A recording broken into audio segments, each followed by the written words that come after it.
الرحمن الرحيم. نون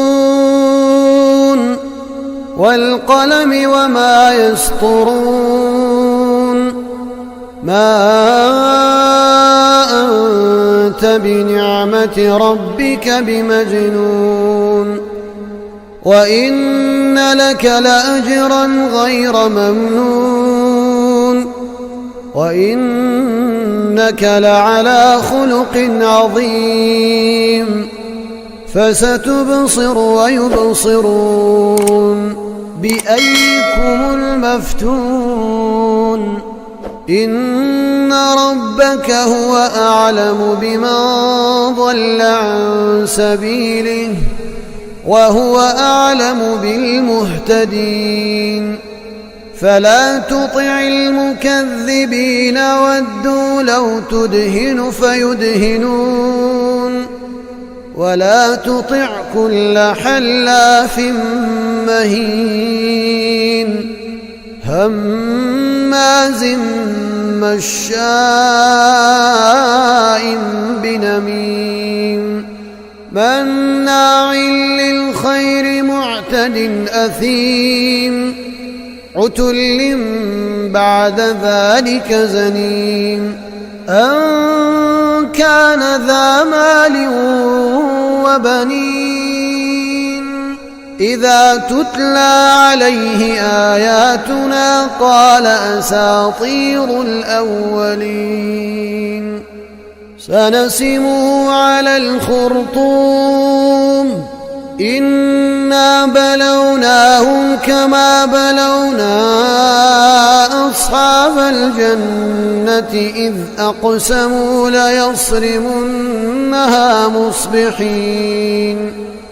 ولا يستثنون فطاف عليها طائف من ربك وهم نائمون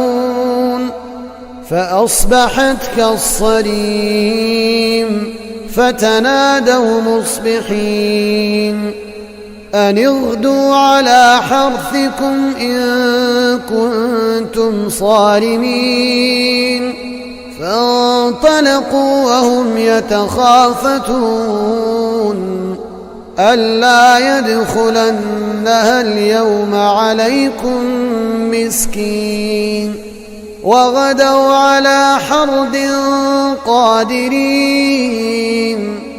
فلما رأوها قالوا إنا لضالون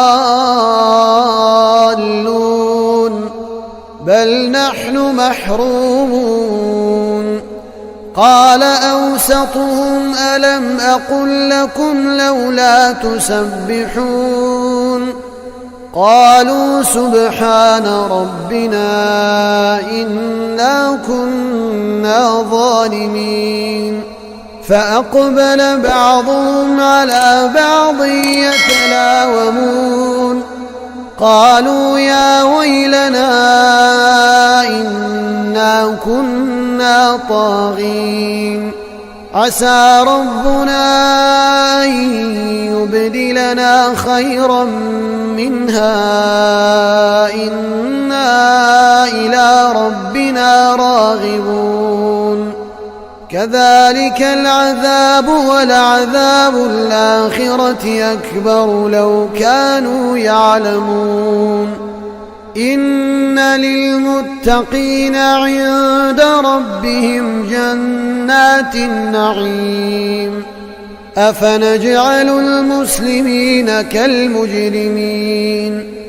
ما لكم كيف تحكمون أم لكم كتاب فيه تدرسون إن لكم فيه لما تخيرون أم لكم أيمان علينا بالغة إلى يوم القيامة إن لكم لما تحكمون سلهم أيهم بذلك زعيم أم لهم شركاء فليأتوا بشركائهم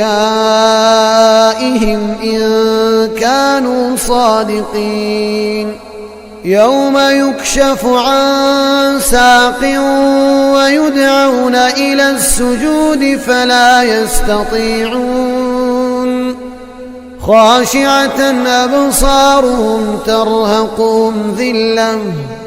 وقد كانوا يدعون إلى السجود وهم سالمون فذرني ومن